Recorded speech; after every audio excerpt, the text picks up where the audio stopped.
प्रतिशत सच्चाई है इस बात में।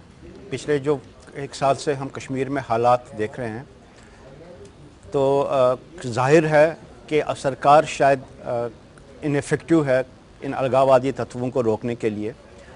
आए दिन फ़ौजियों पे पथराव, फ़ौजियों के साथ में बदसलूकी, सरेआम फ़ौजियों को पीटना, तो ये निशानी है कि एडमिनिस्ट्रेशन जो वहाँ की है, जो वहाँ की सरकार है, शायद बिल्कुल इनफेक्टिव हो चुकी है। तो ये तो एक सत्य है।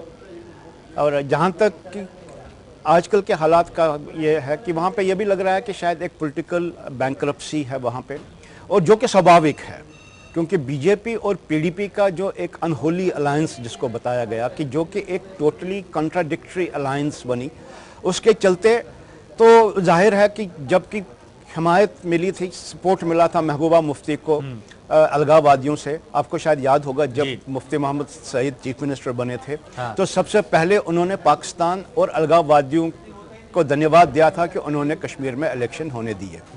तो ये एक शायद सी बात है कि एक अल्ट्रा नेशनलिस्ट पार्टी एक सॉफ्ट सेपरेटिस्ट पार्टी के साथ में जब भी गठबंधन करे तो तनाव तो होंगे, इंटरनल कॉन्ट्राडिक्शंस भी होंगी, और आपस में तालमेल बैठने का कोई मतलब बहुत ही मुश्किल है, होता है शायद संभव नहीं। एक गहराई की बात मैं आपसे जानना चाहता हूं। जैसे आप कह रहे हैं आपस में तालमेल बैठना मुश्किल है, ये जब गठबंधन हो रहा था उस वक्त भी कहा जा रहा था कि तालमेल बैठना बहुत बहुत बहुत ज्यादा मुश्किल है। जो अभी कश्मीर में हालात हैं वो इस गठबंधन की वजह से हैं?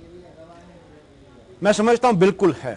कश्मीर में हालात आपको समझना पड़ेगा कि 2015 के इलेक्शंस में कश्मीर में जितने भी पार्टीज थी, चाहे वो नेशनल कॉन्फ्रेंस थी, चाहे वो पीडीपी थी, चाहे वो कांग्रेस थी, सबका मेन मुद्दा था कि इलेक्शन में लड़ो, हाई परसेंटेज से वोटिंग करो ताकि बीजेपी को सत्ता से बाहर रखा जाए। पीडीपी नेशनल कॉन्फ्रेंस का तो सबसे बड़ा ही मुद्दा था कि वहां पे किसी भी सूरत में गवर्नमेंट बीजेपी को सत्ता के बाहर रखना है।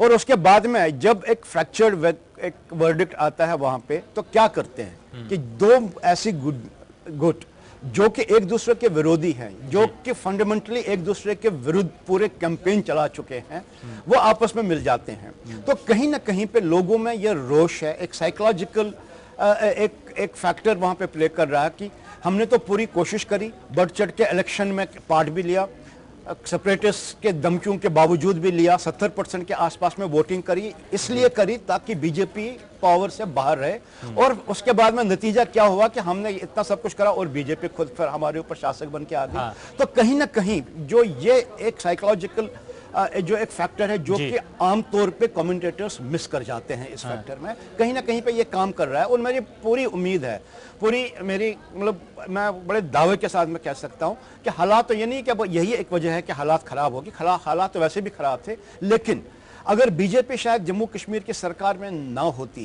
तो हो सकता है कि शायद हालात इतने ज्यादा खराब नहीं होते जितने कि आज है। ठीक है।